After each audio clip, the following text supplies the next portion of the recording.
Hello and नमस्ते, welcome to my blog. आज हामी सुटिङको लागि छौँ तारेभिरतिर। ल हेरौँ है त हाम्रो सुटिङमा के हुँदो रहेछ। तारेभिर महादेवको मन्दिरमा फर्स्ट पूजा गरेको सिनबाट लिन पाइयो भने त तारेभिर महादेवको कृपा रहन्छ कि यहाँ अब त्यहाँ यसो चेन्ज गर्ने ठाउँ छैन। चेन्जिङ यहाँ मेरो भाइको बोतल छ। होइन तारेभिर घरै केही छैन। अनि महादेव मन्दिर भन्दा यता घर कहाँ छ? उताबाट फेरि आउनु टेन्सन। कति आनन्दको सुटिङ भइरहेछ हाम्रो। कति बज्यो? बज्यो कति? 11 बजेको होला हो यो सुटिङ। 10 साढे 10 भयो होला। अहिलेसम्म स्टार्ट भएको छैन। सधैँ 10:30 ट्याक्कै भयो। 7 बजे आएर हामी सधैँ काम मात्र गर्दैन दर्शकले। हामी कहिले काहीँ घुम्छौँ पनि। आजलाई चाहिँ हामी स्पोर्टमा घुम्न आएको भन्ने बुझौँ। पिकनिक खान आएको। हाम्रो एउटा दुईटा सिन भइसकेको छ। अब मेरो भाइको 1 2 3टा 4 सिन खाना खानुभन्दा अगाडि भइहाल्छ। त्यसपछि सोचौँला यिनको लिइहाल्यो नभए दुवैजनाको लिनु होइन बहिनी। कहाँ गएको पूजा गरेर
पोते लाइसक्यो तिमीले लाएपछि बेच्छु।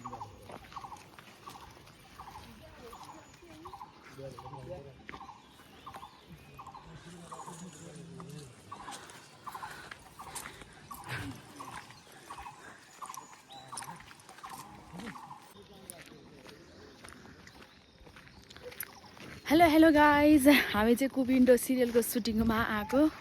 तर हाम्रो हालत चाहिँ यस्तो छ। बाटोमा हिँडेछौँ अहिलेसम्म। भर्खर 1 सिन मात्रै भयो। अरू बाँकी सिन कति बेला हो थाहा छैन। अरू त अगाडि यस्तो छ हालत। बाटो यस्तो छ। यो चाहिँ तारेभिरको राष्ट्रिय निकुञ्जको छेउ कहाँसम्म पुगिन्छ थाहा छैन। रमाइलो कुराकानी हुँदैछ। हिँडेको छ लामो दूरी भइसकेको छ।